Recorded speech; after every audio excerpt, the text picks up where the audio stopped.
Welcome to 5 Strike Weekly. This week we take a look back at that dismal performance against the Red Bulls, and we take a dip into the mailbag to answer some of your questions. All that and more, coming up. Welcome to the show, 5 Strike fam. I'm AJ, this is Tanner McLeod. Before we get into it, become part of the notification squad by hitting the bell next to the subscribe button on YouTube, or hop over from Facebook and subscribe. So guys, let's get into this appalling performance of a match where we pretty much got everything wrong, from the formation to the tactics to our play. The officiating was poor.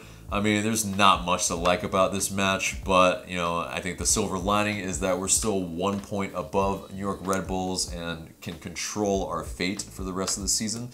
But, we're going to get into the dredges of this match, but hopefully, at the end of this, we can give you a positive light in maybe what we can change and what we can do going forward that may be better. But what'd you think of the match there? Positivity. Yeah, I'll try to find some of that later. That was terrible. The first half, I think, was I think there's been 4 games this season that have really stood out to me in terms of all around just being terrible. Obviously, Houston, the first game of the season, really springs to mind.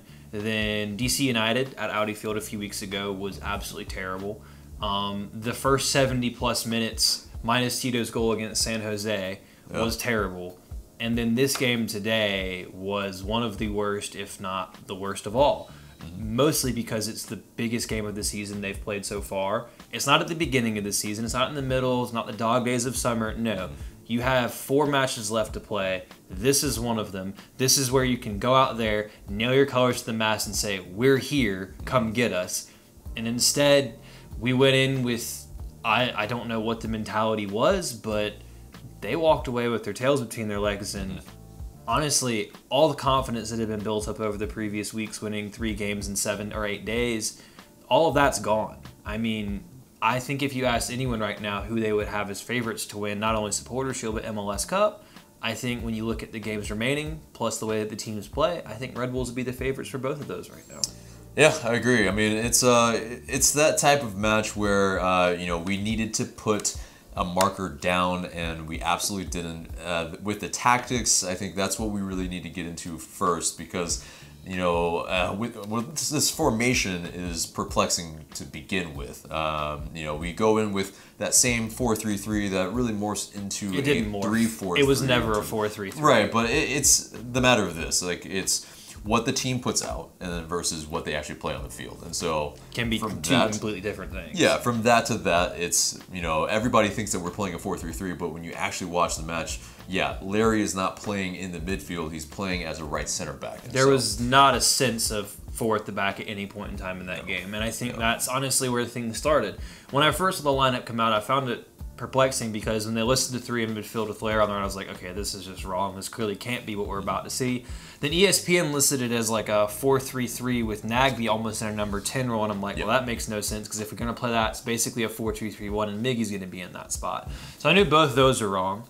Then from kickoff, I immediately see we're in a 3 at the back scenario with Jeff as the right center back, with Lernos as the right center back, and immediately for me, every time I see that, whether we're playing San Jose, DC, Orlando City, I don't care who it is. If I see a back three with Jeff Lerowitz as a right-sided center back, I'm immediately nervous.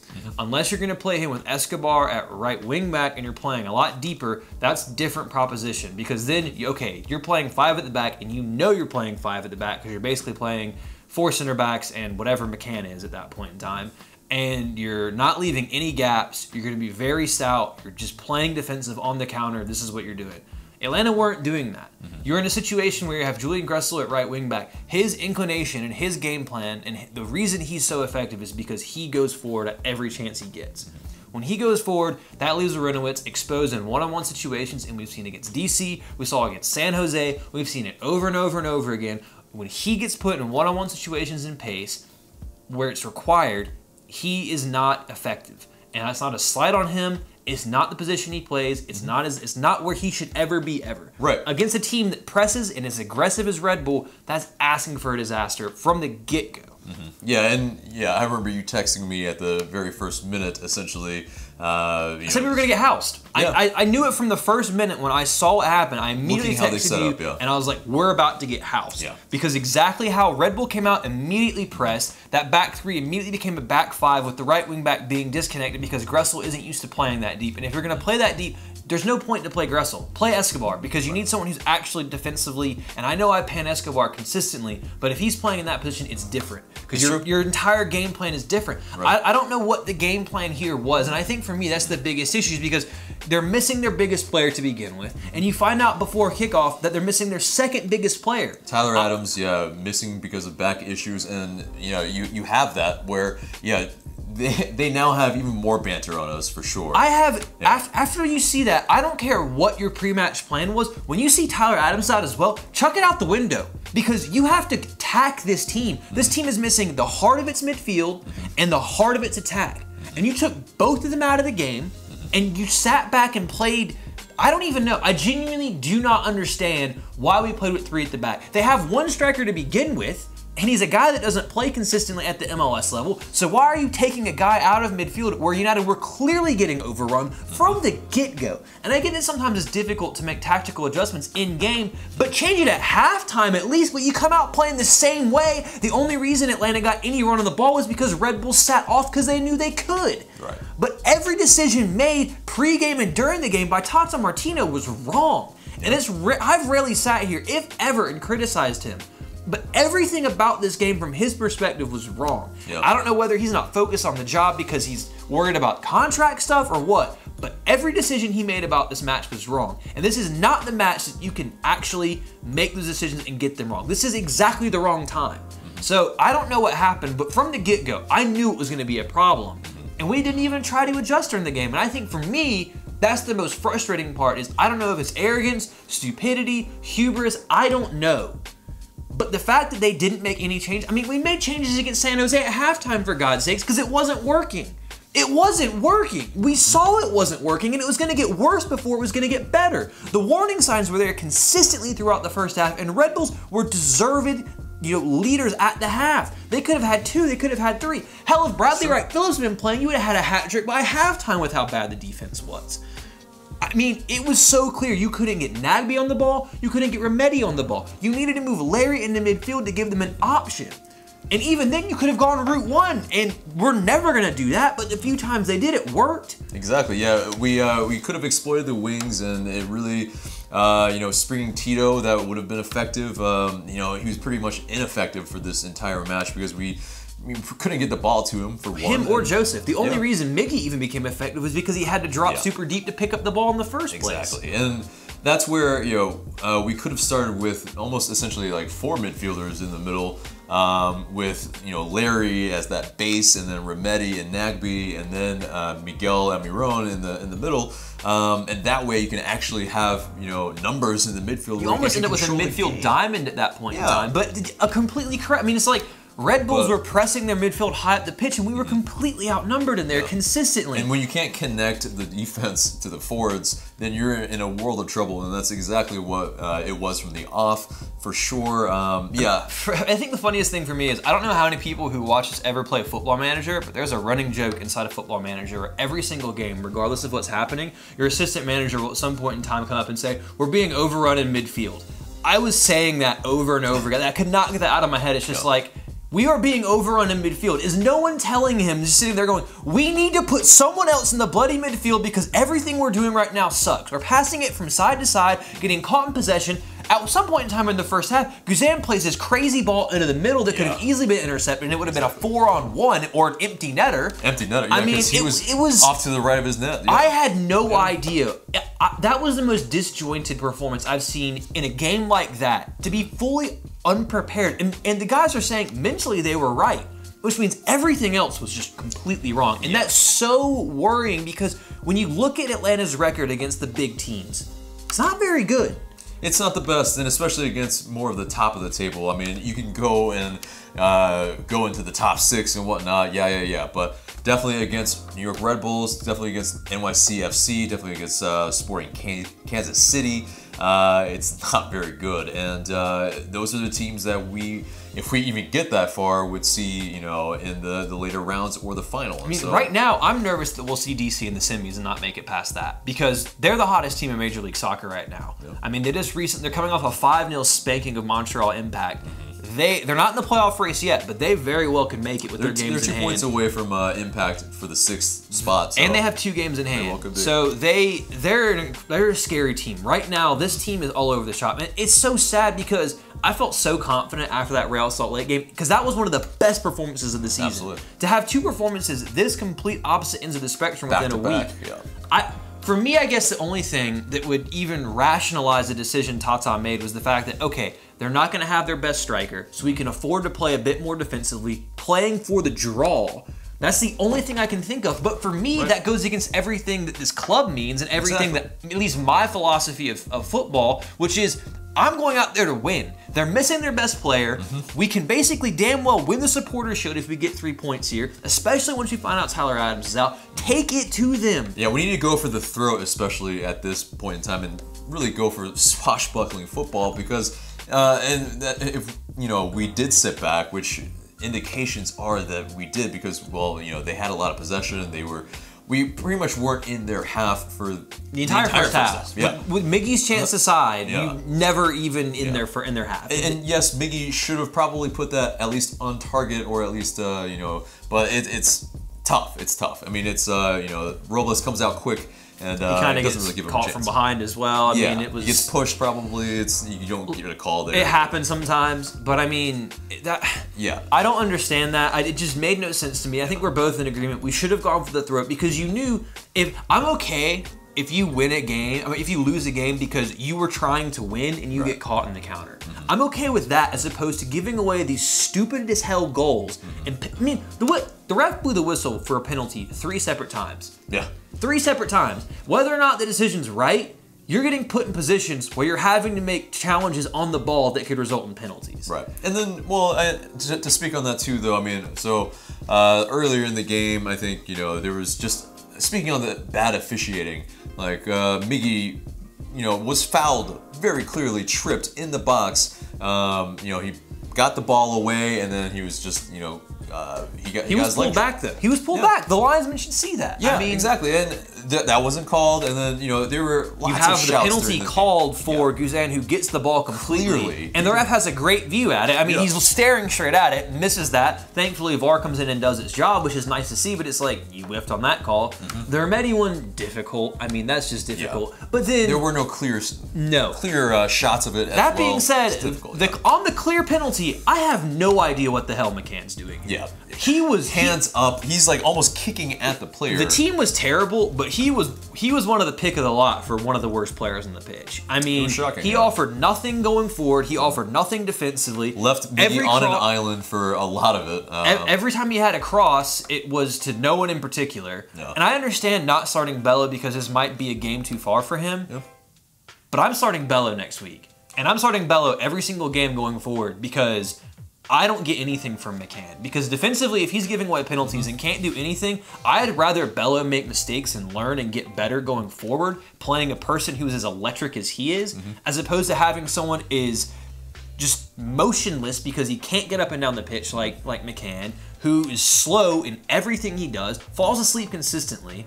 For a seasoned professional, if a 16-year-old falls asleep and makes a mistake, I can live with that. Well, and if a seasoned professional is making that, no, I don't accept that. Yeah, and I guess you gotta look at it like this. Then it's like, so, you know, Bello would be offering something, you know, a net positive with the offense. Maybe a little negligible, maybe a minus on the defense. With his showing against Salt Lake, though, I don't really know. It wasn't too bad. He just needs the match fitness to be able to complete a full 90. But McCann, you know, he's known for his defense, not really offering a whole lot offensively. And, you know, if he's not offering, he's offering a negative offensively, and then defensively now he's becoming Also a negative, it's really not. Why does he play? I mean, the other issue for me is that when you're getting pressed that much, another reason why I would have put Bello on is because Bello can beat a man when he has the ball. McCann's not going to beat anyone when he has the ball at his feet, so he's just getting pressed. He's not going to be able to get around anyone. He just loses the ball again. And I never saw McCann try to get to the byline or anything like that. Whenever he got close, he just launched across off into freaking New York. I mean, it kept going. It went all the way across. It went into the harbor. But it was just, and then I mean, I guess the next thing we can criticize though will be the substitutions. Absolutely. What the hell was what are you thinking taking off Joseph Martinez? Yeah. I mean, I get the Nagby one. Let's get to the first one. Okay, I mean, first one, so Nagby. Barco for Nagby. I get it that you want to bring on Barco, which makes sense because you want to actually control the midfield, get the ball, but you take off another guy who does it better. The person who's best on the ball when it comes to passing and controlling a game from the middle of the field is Darlington Nagby. Right. You need him on the field. Yeah. Why is he coming off? So it's somebody, you either take off, maybe a Kressel or a Larry or somebody else and then bring Barco on.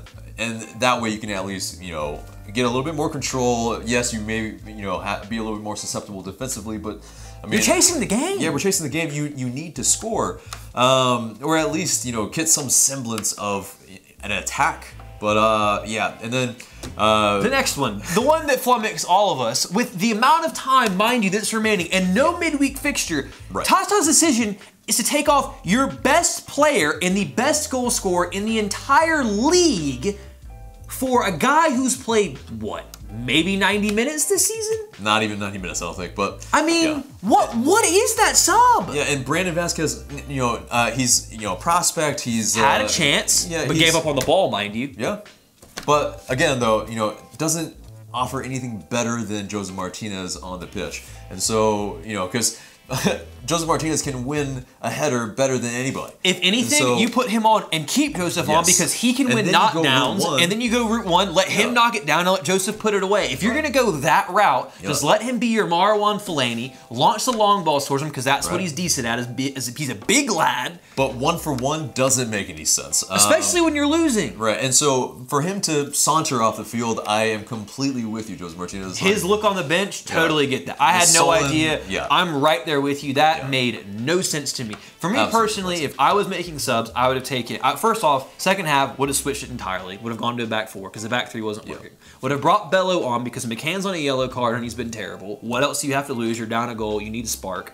Then you can move Lorenowitz into midfield. If that's not working, you pull Lorenowitz off, then put Barco on up top, drop Miggy back in the midfield like he was there anyway. There you go. You're moving forward. And then if you have to make another sub, then you pull off someone and you put up Vasquez up top and you go route one.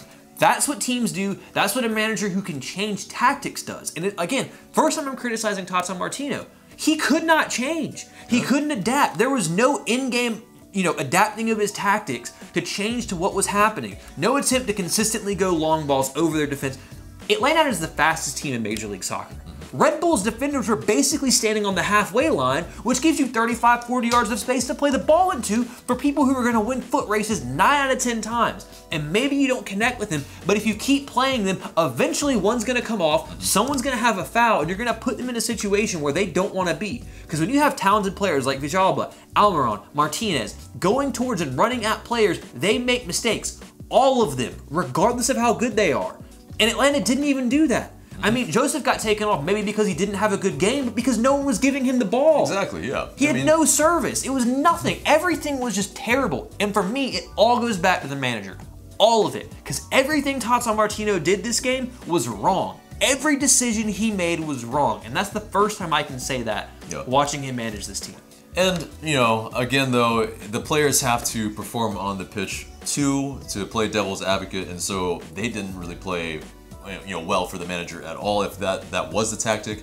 But I think it's the manager's responsibility to put them in a position to play well, and he put players in positions where they were not going to succeed. Exactly. And so when you have Larry in the center back role, I think he's almost better suited as where Parky is in the middle of that back three, or as a center back in a back four, where that's his job. That's it. But as a it just doesn't work. There's a lot of being pulled out wide when you're in a 3-man back line, and so you need that recovery speed. You need at least a couple dudes that are, have a little bit of recovery pace. And when you have two of them, they're going to target that side. And then they targeted McCann's side. And it's just, I think why it worked for Parkhurst against Salt Lake with him on the right side is because he's actually an out-and-out defender, whereas Larry's not. Right. So even though he might not be the quickest, he was at least able to anticipate and move and position himself better.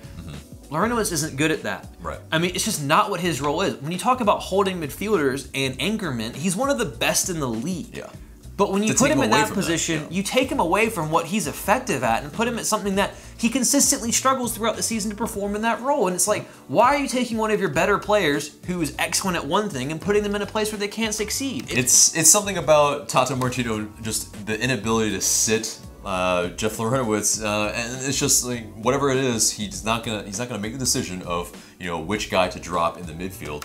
He's gonna play all three of them essentially and then shoehorn them wherever. I mean, and if you're gonna end up getting into a match where you're running up and down the field, Larinowitz isn't the guy that needs to be on the field. Exactly. You need to have Remedi and Nagbe in midfield because they can cover the ground more than anyone else, possibly in the league when it comes to hustle. Those guys run everywhere. Right. Remedi is very, very intelligent when it comes to his defensive positioning, and he fills in for guys when guys move forward. And if that's the type of game you have to play, that's that high press back and forth, because when you play against the high press, there's two ways to beat a team that press high.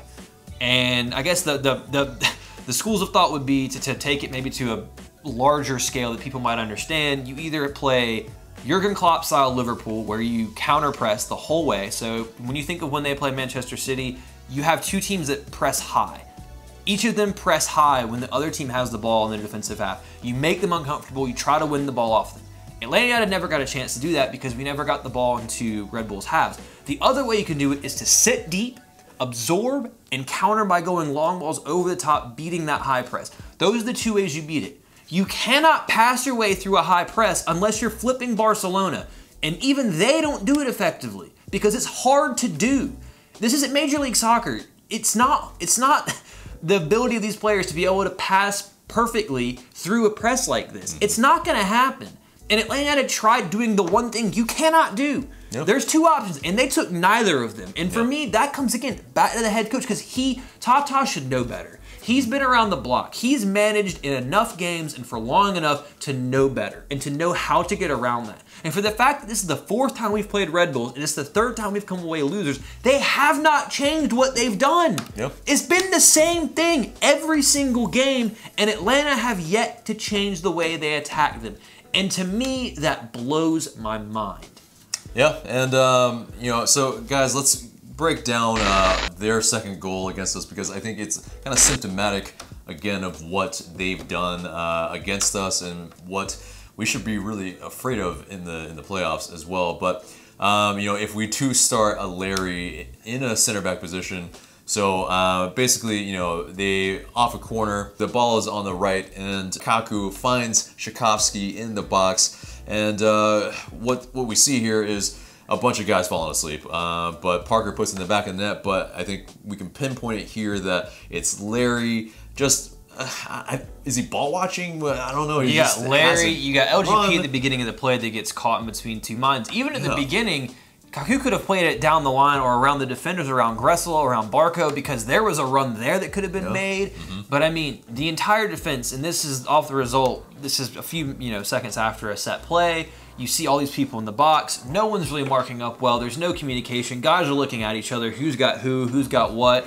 LGP gets caught in between two minds coming to the ball, playing the man. The fact that Shakovsky gets a free run and it's Larry's guy. And then he just, and then Scott puts the ball in and it just stops. Everyone stops thinking, I don't know, is it offside? The ball, because you have McCann and Larry are both there. Gressel's still there. They're all there. They can go with the guy and maybe clear the ball, and they just stand there and the ball gets crossed in and it gets tapped in.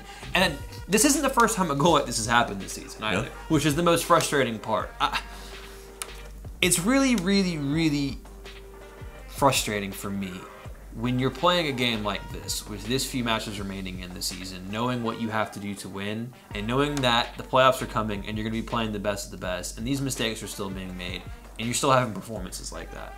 That's really disconcerting, because you didn't have 10 games basically in the month of September this season. You weren't playing twice a week for 8 weeks. You didn't have massive injuries at this point. Last season, Miggy was missing. We had all week to prepare for this There match. was plenty of time to prepare for this rest. game. And again, it was a complete and total failure by everyone from Atlanta United this week. Yeah. I mean, and so, it's one of those, of course the team is, saying the right things after the match. You would expect that they did. And, yeah, they're still positive that, we have 1 point above Red Bulls. We control our destiny. There's 3 games that, we just, if we do the business, then sure, we can take care of the Supporters Shield. But, I think it, stems back to the top where, if we're not being prepared just tactfully the right way to, attack these top of the table teams, then it's going to be very worrying in the playoffs and, color us very worried for sure. Absolutely. But it's one of those, let's kind of wrap this match. I mean, essentially, really not a lot to like. One of our worst performances, if not the worst performance of the season. I'd say it is because of the the implications, the time, the opponent, the amount of time you had to prepare, everything. I mean, there was nothing to excuse that result, and it's just one that they're going to have to take on the chin. And if they, lose their heads and they, down tools or lose any focus, then the season's going to be over without them winning anything because they can't afford to drop points from here on out. Because Red Bull's schedule is a lot easier than Atlanta United's, in my opinion. We'll get into that. But yeah, I mean, it's essentially, just we really need to win all 3 of our next matches and Red Bull to at least falter a little bit. And and it is what it is. Thank God this match is over with because I don't want to talk about it anymore. Honestly, I'm just bitter about the whole thing. The salt's so high. Oh, for sure. I mean, it's one of those. Yes, Red Bulls. They did exactly what they came to do. We played exactly into their hands. We could have, maybe not done that, but we decided to essentially, just bypass midfield and not play any sort of other tactics during the match. We just kind of banged our heads against the wall, and it is what it is. We'll move on. We'll seek the positivity out of this. Is that we're still top, and we can.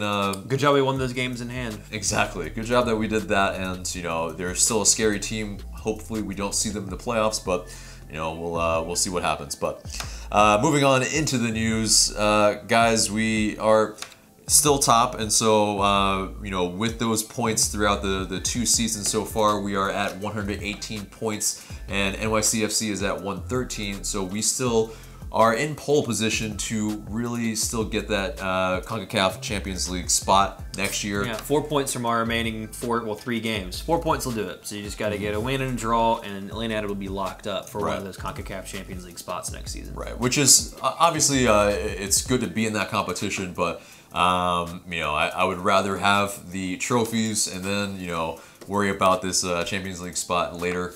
But it is what it is. Next piece of news is that Tata Martino, of course, was linked with Mexico, but he has told reporters and local reporters and press that there hasn't been any contact with FMF. Basically, no one's talked to him, so it's a he said, she said type of thing.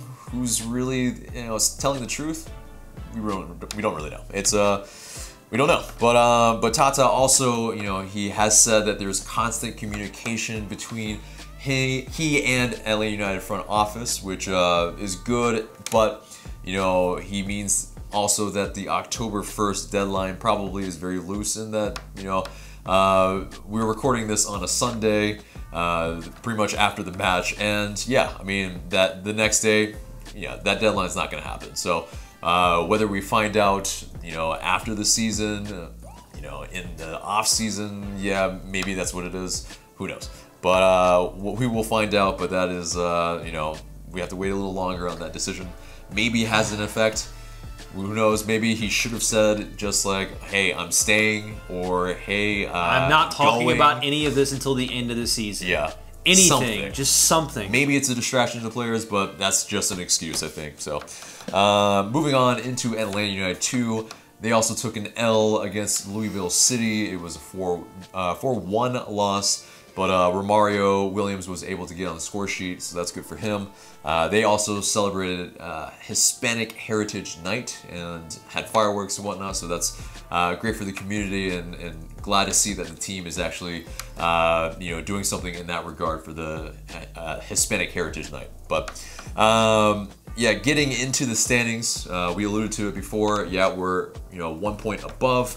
63 points. They're at 62. The thing is, 7 points. They're remaining 3 games, 2 wins and a draw. Also sees Atlanta United still, get that record. The problem is that 7 points might not win you the league. So you could see a situation where you have 2 teams break the record for points in the season, and one of them doesn't win the Supporters Shield. So it's tough. It's between these 2 teams. I mean, that's really what it is at this point when it comes to who's going to win Supporters Shield and who's going to finish #1. Right. And for their last match for Red Bulls, they play Orlando City, and then we play Toronto FC, which is going to be a very interesting. We're pretty much rooting for Orlando City. Yeah, it's going to be a very interesting take there, because if I'm needing Red Bulls to drop points and I have to pull for Orlando to do that, I'm not filled with very much hope and optimism. Yeah, that doesn't bring me a lot of joy, but I mean, I will root for that result. But. Yeah, and then don't say we never said anything nice about you, because if you win, if it comes down to Orlando City needing to get a result, and they do, I will say the nicest things about Orlando City. Absolutely true, very true. But yeah, and so that does it for our news, and let's get into your mailbag questions. You guys sent in these questions in Instagram story, and please continue to do so. Your question might be answered in the future. But first question comes from Nichols at Night. He asks, with us essentially needing to win out, how many goals do you think Joseph will finish with? 32. That's 2 from the last 3. That's a very safe shout. I like that. I'm not so confident on my 35 anymore, because it's kind of course, there's not as many games to be able to score in. So yeah, I get that. Score a hat trick against New England, let's beat him 7-0 again. I'll feel better. Let's get to it. Yeah, right. He scores all 7. I don't know. I don't care. 32. Yeah. 32, yeah. I think, his pace has slowed down a little bit, and it's not 1 per game as much anymore. I think it's 31.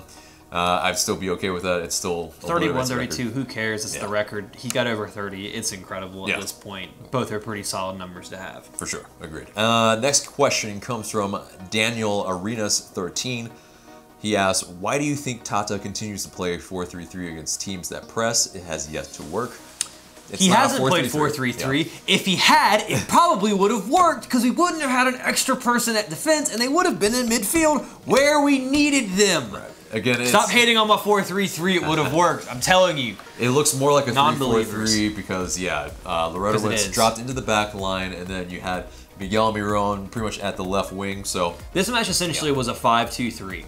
If you want to be technical about it, or even that's pretty much what it was. Where you had a back 5, you had 2 midfielders who could never get the ball, and then you had 3 attackers up top who never saw it until Miggy dropped back. Yep. So it was basically a 5-2-3, which is not a formation that leads itself to success. True. If you have 2 people in the midfield, you're gonna get outnumbered. You're gonna get overrun. Yeah. So next question comes from James Rogers 26. How can we better prepare for a potential Red Bulls matchup in the playoffs? Would you make any changes? Yes, a lot. A lot of changes. Pretty much everything. Yeah, I think change the personnel, the formation, and then I'll also have a plan B, which is something we don't have. And essentially, depending on where we play, if we play at Red Bull Arena, then we expect them to play out a little bit more. Then sure, we should really play a little bit more counter tactics, but to a degree where we're very direct. And, my opinion would be playing them at the bins. If it's a 2-legged event, if you're playing them at the bins, you're pressing them or counter-pressing them like we talked about earlier. You're trying to win the ball high at the pitch because you're at home. You have that. They're going to be a little bit more defensive, so they're going to sit a little bit more. You try to win the ball back off of them high and do something with that there. Playing at Red Bulls, I'd play a little bit more defensively, but not 3 at the back. I want to make that incredibly clear. It may end up looking like a 3 at the back because you might have Larry sitting in the middle of a back 3 when you're trying to absorb that pressure, which is okay because that's where I think he's suited best. Because then he can also pick that ball up and come out of defense, which he doesn't. But playing a bit more, sitting a bit deeper and playing direct balls over the top into the channels to your pacey guys like Tito, like Joseph, like Miggy, like Barco if he's on. Those are your options. So. Playing away, go over the top. Playing at home, counter press them. I think the main difference that I would note for me is that Larry would not play a big part in any back line. Nope. In any of those scenarios. Yep. All right. Next question comes from or McCann. I'd play Bello every game for the rest of the way. I mean, in every game in the playoffs, every game the rest of the way. Okay. Unless Garza comes back, and then play Garza if he's fit. But I'd play Bello every single game. All right. Next question comes from Ashley Meyer 9.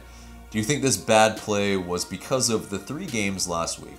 No, I don't really think so at all. I put it on bad management, poor tactics, poor substitutions, everything else. Bad performance. It had nothing to do with 3 games last week. Yeah.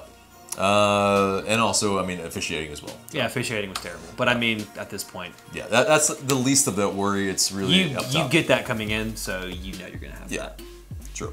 Next question comes from Maisie Bruner. She asks, why didn't Bello start? I think it made sense why Bello didn't start because it might have been seen as a game too far, at least at his age. That being said, after watching that game and taking that performance by McCann into what he's been doing recently, I'm playing Bello every game after I've seen Bello play, 60, 70 minutes against a good team. You play him more, he builds up his fitness. Yeah, he might make a mistake, but I'd rather see a young kid make a mistake and know he's going to learn from that and get better, and you have something attacking-wise than a guy who offers you nothing going forward, makes a mistake, and clearly isn't learning from them. Yeah, I mean, and we mentioned that earlier in the review, and so yeah, there's definitely reasons why we would start Bello more so than McCann at this moment.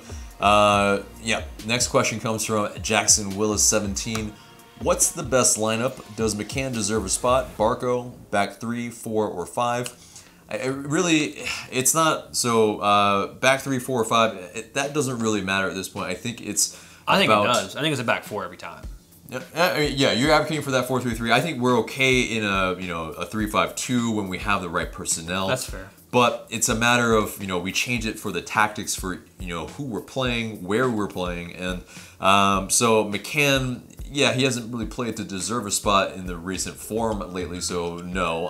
Barco, he's been good coming off the bench. It's decent. I can't see him starting over anybody if it's in a 3-5-2, but in a 4-3-3, possibly. Maybe with Miggy in midfield and then him up on the left. Exactly. But I think McCann, I don't think he deserves a spot right now. I think he might be a guy you can bring on as a sub, but as a starter, I don't rate him currently. I don't think he's in good enough form.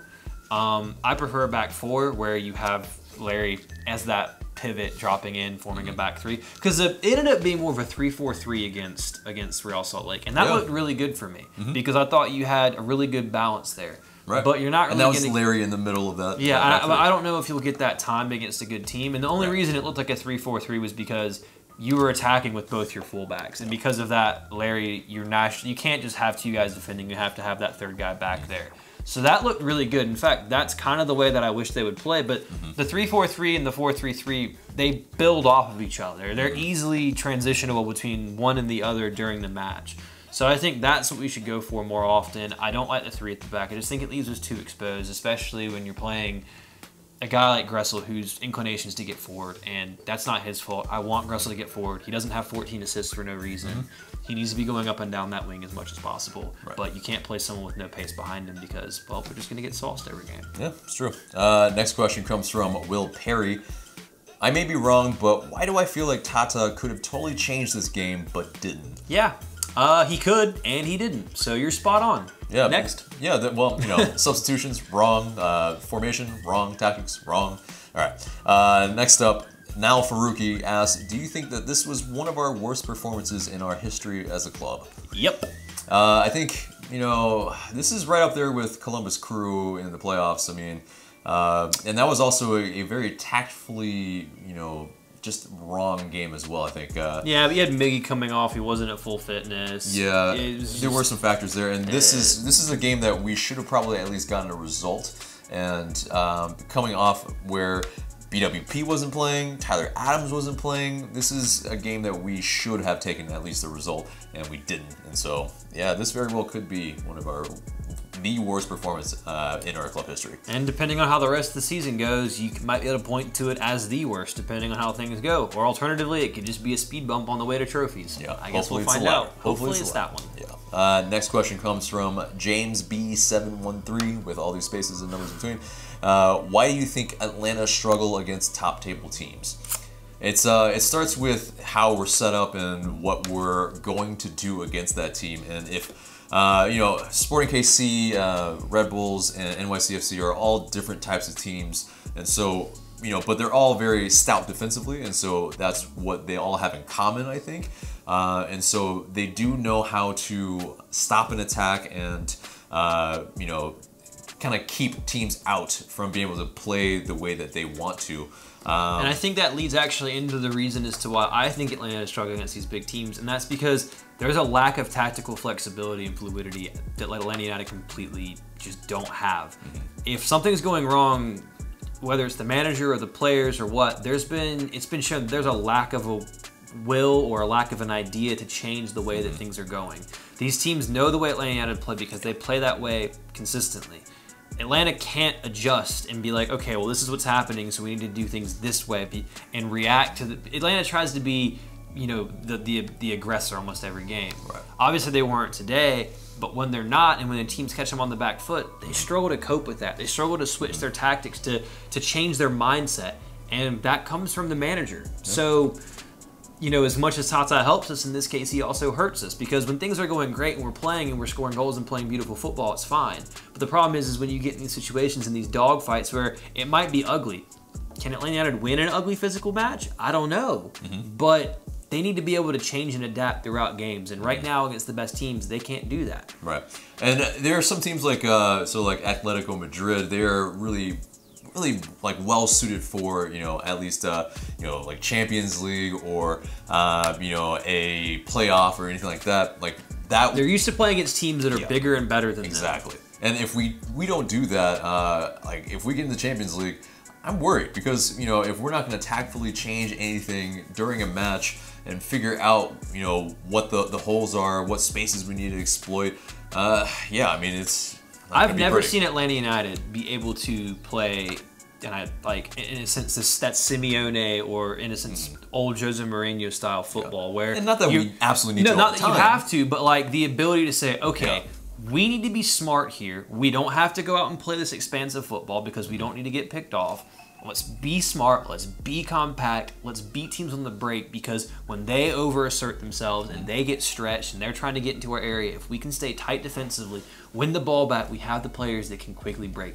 Get the ball to a Nagby, even to an LGP. These guys can play these long balls over the top to these players, and boom, you're through on the break, you're away, you nick a goal, that changes the game. We've seen time and time again this season that when we do play very, very direct, we are super deadly, and because we have because of that pace and the skill that you have up top. Yeah. But Atlanta don't do that. I mean, in the playoffs, you go to a Red Bull or you go to a City, you don't have to go out and play this beautiful, possession Barcelona style football. You just have to get some goals and not concede. So I don't know. Atlanta struggle on this, and consistently they struggle off set pieces. So it's not things that you need to be having issues with when you're going into the playoffs, especially against the teams that are going to take advantage of those mistakes. Right. And there is a stat out there that's saying we've pressed a little less than last year. We definitely were pressing a lot higher last year, and so if we are able to maybe implement that back in a little bit again, I think that would be I think behoove us, because it allows a little bit of a change in tactics. And at least surprise our opponents once in a while. But yeah, that's our mailbag questions. Thank you guys so much for sending those in. We really appreciate that. But our next topic is the Wasteman of the Week. Yeah, haven't had one in a few weeks, and this is going to be one of the weirdest ones yet, because it's a name, honestly, I didn't think I'd ever have on my Wasteman of the Week. But guys, I think you kind of have an idea where this is going if you've been listening to what I've been saying this podcast so far. Wasteman of the Week is a Tata Martino, and I think he completely deserves it, because right now, I don't know if he's caught between two minds, if he is thinking about these contract talks, if he's distracted, I don't know. But I know that what is the case is over the last month, Atlanta United have had 3 of their worst games of the season. And those are DC, San Jose, because regardless of the result, that game was terrible. They just managed to win against the worst team in the league. It's no excuse to play that bad. You should not be winning a game like that against the worst team in the league. And then again against Red Bull. 3 games in 1 month have been absolutely awful. They've been wrong tactically. They've been wrong by their substitutions. The mindset of the team, everything about those games has been wrong. It's the business end of the season. Now, I don't know what's changed, and I don't know if something's going on in the dressing room but it needs to get sorted out, and that starts off with the manager. So Tata needs to sort himself out, and I don't know if he needs to swallow his pride or open his mind and adjust his tactics, but things have to change. He has to give himself a second tactic. He has to give himself a plan B. He has to get these things right, and if that means changing, then so be it. But if he continues in his stubbornness and the way that he's doing things, nothing that he does will help Atlanta win a trophy, because we're going to keep making the same mistakes over and over again to the teams we can't beat, and that doesn't need to happen. And I know he's smart enough. He's forgotten more about football than I'll ever know in my life. He's managed in the World Cup. He's managed the biggest clubs in the world. I know he has answers. He just needs to accept that maybe he's just not right now and learn. But if he doesn't, we're going to continue to struggle. And for those reasons why we're struggling, Tata Martino is your waste man of the week. Yeah, it's surprising, but yeah, I mean, it essentially is kind of pretty damning. I mean, it's you know, he hasn't covered himself in glory this month, and unfortunately, it is Tata Martino that is our waste man of the week. Yeah, and I mean, I think the other thing to be said about this is, I love Tata Martino, and I want him to stay, and I think he's brilliant. Yeah. But it would be wrong of me if I didn't criticize him when he was wrong. That's just true. as much as I praise him when he's right. When he makes mistakes, I'm going to say so. And recently, he's been making mistakes. And all that actually leads us into our question of the day, which right now I'm not feeling great. But my question to you guys is, where does Atlanta United's season end right now? Does it end up with us holding the MLS Cup? Do we lose in the first round against the DC? Where does it go? I'm curious as to what you guys think. Or second round. Yeah. Or second round, yeah. I'm curious as to what you guys think. Get down in the comments below and let me know what you guys think. But guys, that's it for us today. Thank you guys for tuning in. We really appreciate that. But remember to subscribe if you haven't, share this video, and smash that like button. And for Tanner McLeod, I'm AJ. Thank you guys so much for watching.